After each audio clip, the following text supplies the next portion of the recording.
Assalamualaikum warahmatullahi wabarakatuh. Halo guys, apa kabar? Semoga kalian lagi baik-baik aja ya. Welcome back ke channel kita, tempat kita ngobrol serius tapi santai tentang semua hal yang berhubungan dengan ruqyah, gangguan jin, dan bagaimana Islam ngajarin kita buat waspada. Hari ini, kita bakal bahas satu topik yang banyak banget ditanyain, dan sering bikin penasaran sekaligus ngeri. Benda-benda yang sering jadi media sihir. Wih, bahasanya berat nih. Tenang, kita bakal kupas pakai bahasa sehari-hari, ala anak muda, biar gampang dicerna. Kenapa penting banget? Karena, guys, sihir tuh nggak cuma soal mantra-mantra gelap di tengah malam. Praktiknya sering banget ngelibatin benda fisik yang ditaruh di sekitar kita, bahkan di rumah kita sendiri, tanpa kita sadari. Bisa aja itu batu, gulungan kain, benang, atau bahkan barang yang kelihatan biasa aja. Nah, dalam video ini, kita akan ngerti dulu nih, apa sih sebenarnya media sihir itu dari kacamata Islam. Jelajahi kategori-kategori benda yang paling sering dipakai, lengkap dengan ciri-cirinya. Kasih contoh konkret dan cerita pengalaman yang tentu aja dirahasiakan identitasnya. Yang paling penting, gimana cara nyikapinnya kalau nemu benda kayak gitu. Jangan asal pegang bro, bisa bahaya. Terakhir, kita tutup dengan langkah-langkah proteksi diri, biar kita aman, sesuai sunnah. Oh iya, disclaimer dulu ya brosis. Ini bukan buat bikin paranoid atau nyalahin semua benda aneh.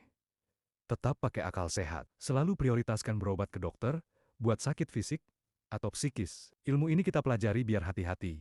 Bukan buat cari-cari hantu di setiap sudut rumah. Kalau emang nemu kasus berat, jangan coba-coba sendiri. Cari ustadz atau peruqyah syar'i yang kompeten.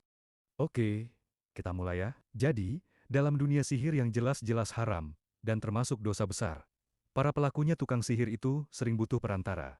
Kenapa? Karena mereka bekerja sama dengan jin. Dan jin, meskipun makhluk gaib, kadang butuh anchor atau jalan buat masuk ke kehidupan kita. Nah, benda-benda inilah yang jadi anchornya, atau bahasa kerennya, media transfer. Fungsinya macam-macam, buat jadi pintu masuk gangguan ke korban, buat nampung atau nancepin energi sihirnya di satu lokasi tertentu misal, di rumah korban, atau buat jadi pengikat antara korban dengan jin yang ditugasin. Jadi, bayangin benda ini kayak USB, atau hard disk eksternal, yang isinya file jahat. Atau kayak pos pemantau, buat mata-mata. Dia ditempatin, biar efek sihirnya konstan dan nempel. Dalam bahasa agama, ini sering disebut ain, atau mata sihir, yang dititipin di benda atau takwets, alias jimat, yang isi mantra haram. Nah, penting banget nih buat dicatat. Nggak semua benda aneh itu pasti media sihir. Bisa aja itu cuma sampah, atau barang hilang, atau hal lain. Jadi jangan langsung panik, tapi kita harus kenali pola dan ciri-cirinya. Apa sih kategori dan ciri-ciri utama benda media sihir? Secara umum, benda-benda ini punya beberapa pola yang mirip. Kita bahas satu-satu ya. Pertama, dari bahan atau materialnya. Satu, benda dari alam. Ini favorit banget. Kenapa? Karena dianggap punya energi, atau mudah disinggahi jin. Kayu tertentu yang dianggap angker, kayak kayu dari pohon tua, kuburan, atau tempat sepi. Batu atau kerikil dengan bentuk aneh, warna nggak biasa, atau ditemuin di tempat yang nggak wajar misal. Dalam bantal, tanah, atau lumpur dari kuburan, tempat maksiat, atau sudut rumah yang lembab dan gelap. Tulang, terutama tulang hewan, ini sering banget. Bulu hewan, khususnya bulu yang gak umum warna item, merah, atau ikatan aneh.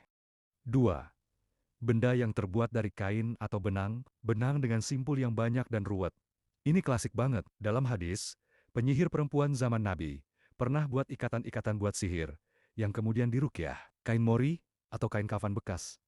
Ngeri ya, tapi emang sering dipakai pakaian dalam korban yang dicuri, terus dimantrai. Makanya, jaga baik-baik pakaian kalian, terutama yang private. 3. Benda logam. Pakunya. Iya, paku biasa, sering ditancapin di pintu, bawah tempat tidur, atau sudut rumah. Jarum. Banyak kasus. Jarum ditemuin ditancap di boneka, bantal, atau bingkai foto. Logam berbentuk aneh, kayak gembok kecil yang dikunci, atau besi yang dibengkokin. 4. Benda personal korban. Foto. Ini yang sering bikin merinding. Foto korban dilipat, dibalik, ditusuk jarum, atau ditulisin sesuatu. Rambut, kuku, atau bekas pakaian korban.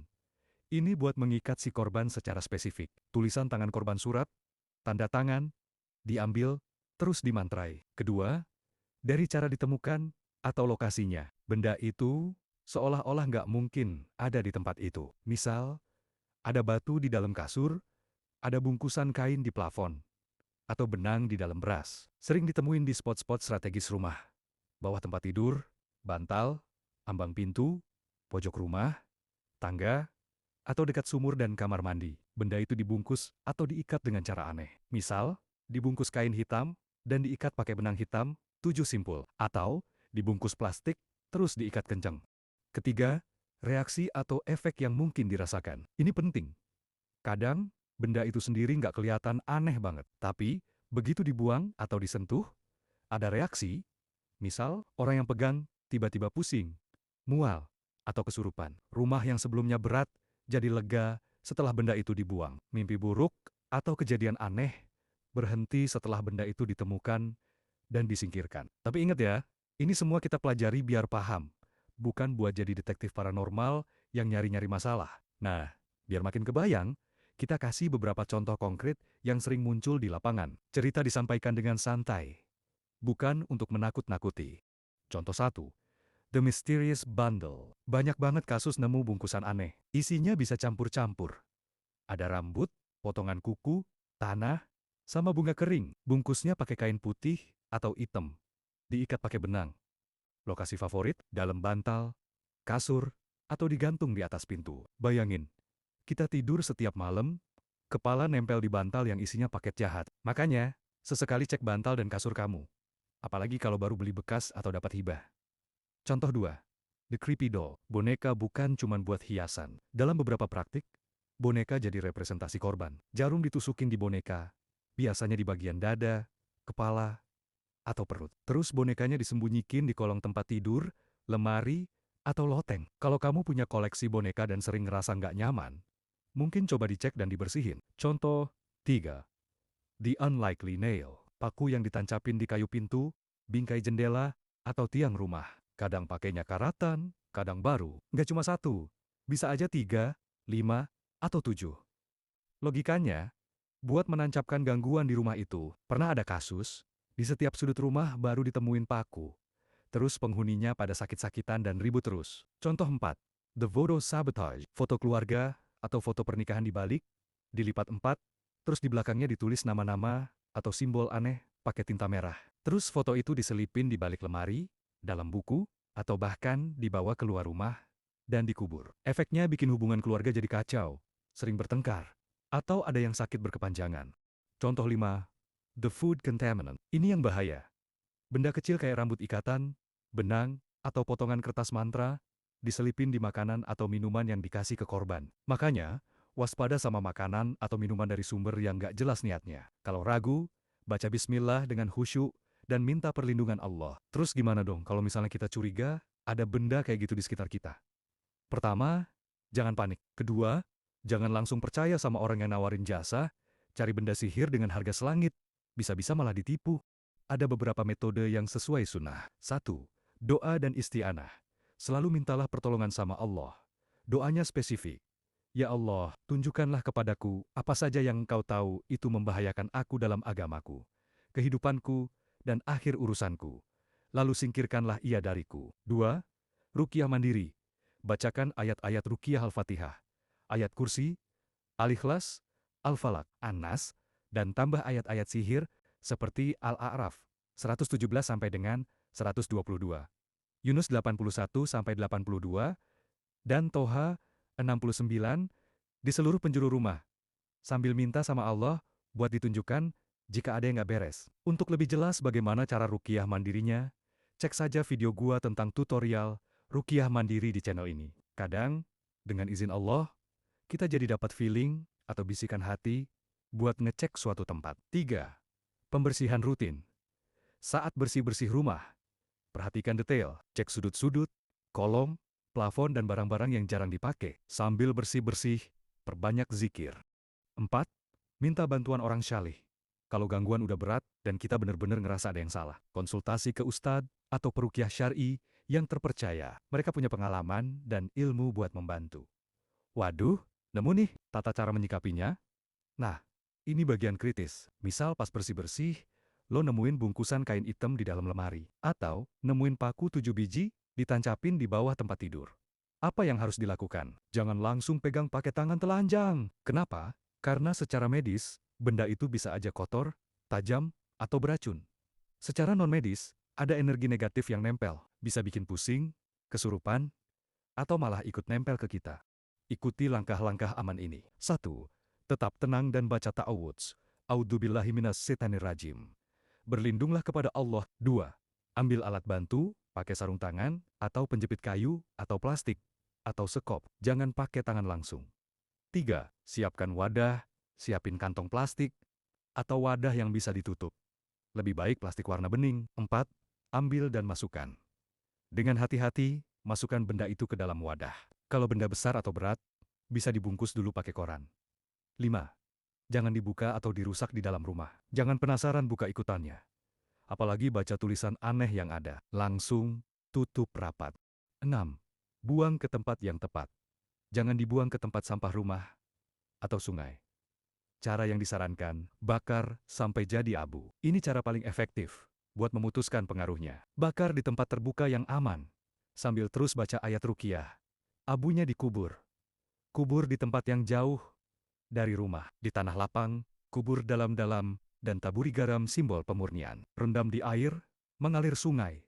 Jika benda itu kecil, dan bisa hanyut. Tapi cara ini kurang disarankan kalau bisa mencemari lingkungan. 7.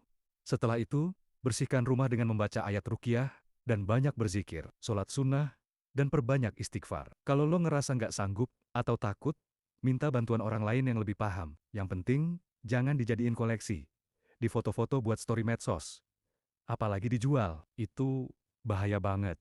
Langkah pencegahan, bikin rumah kayak benteng. Daripada sibuk nyari, mending kita cegah dari awal. Gimana caranya? 1.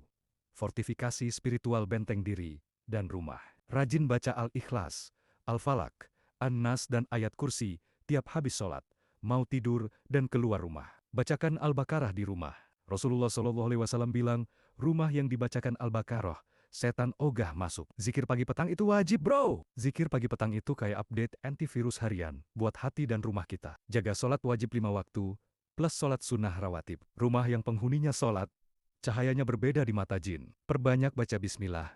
Sebelum masuk rumah, masuk kamar, makan, minum, buka baju. Itu kunci. 2. Fortifikasi fisik. Jaga kebersihan rumah. Jin suka tempat kotor, lembab, dan gelap. Bersihkan debu, buka jendela, biar sinar matahari masuk. Tutup lubang-lubang kecil di rumah yang bisa jadi pintu simbolis. Buang barang-barang yang nggak perlu, apalagi yang berhubungan dengan kesyirikan, seperti jimat, patung, barang mistis. Hati-hati dengan barang bekas, atau pemberian yang bikin hati nggak tenang. Kalau ragu, bersihkan dengan ruqyah, atau tinggalkan. 3. Fortifikasi sosial. Jaga hubungan baik dengan tetangga dan keluarga. Sering-sering silaturahmi. Jangan buka aib dan masalah keluarga ke sembarang orang. Apalagi yang kita nggak kenal baik niatnya. Hindari tempat-tempat maksiat dan orang-orang yang suka dengan dunia perdukunan. Intinya, perkuat iman dan amal soleh. Itu benteng terkuat yang nggak bisa ditembus sama sihir apapun. Allah janji dalam Quran. Dan orang-orang yang beriman dan bertawakal kepada Allah, niscaya Allah akan mencukupkan keperluan mereka. Oke guys, kita udah sampai di penghujung bahasan kita yang panjang lebar ini. Inti dari semuanya cuma satu. Knowledge is power. Dengan tahu dan paham tentang media sihir, kita jadi bisa waspada, tanpa perlu takut berlebihan. Kita jadi punya ilmu buat menjaga diri dan keluarga. Ingat, sihir itu nyata. Tapi kekuatan doa dan ruqyah syariah itu lebih nyata. Jangan pernah remehkan kekuatan baca hasbunallah wa ni'mal wakil. Cukuplah Allah menjadi penolong kami. Dan Allah adalah sebaik-baik pelindung di saat kita lagi takut atau khawatir. Jangan lupa juga, hidup kita tujuannya buat ibadah kepada Allah. Bukan buat jadi pemburu hantu atau media sihir. Jadi, fokuslah buat perbaiki diri, perbanyak ibadah, dan bermanfaat buat orang lain. Kalau dari penjelasan ini ada yang masih bikin penasaran, tulis aja di kolom komentar. Jangan lupa like, share, dan subscribe buat dukung channel ini, biar makin banyak yang dapat pencerahan. Terakhir, kita tutup dengan doa. Allahumma inni auzubika min hamazati syayatin, wa auzubika robi'an, yahdurun. Ya Allah, aku berlindung kepadamu dari bisikan-bisikan setan, dan aku berlindung kepadamu ya Tuhanku, dari kedatangan mereka kepadaku. Barakallahu fikum. Semoga kita semua dilindungi Allah dari segala kejahatan yang nampak maupun yang tersembunyi. Sampai jumpa di konten berikutnya. Assalamualaikum warahmatullahi wabarakatuh.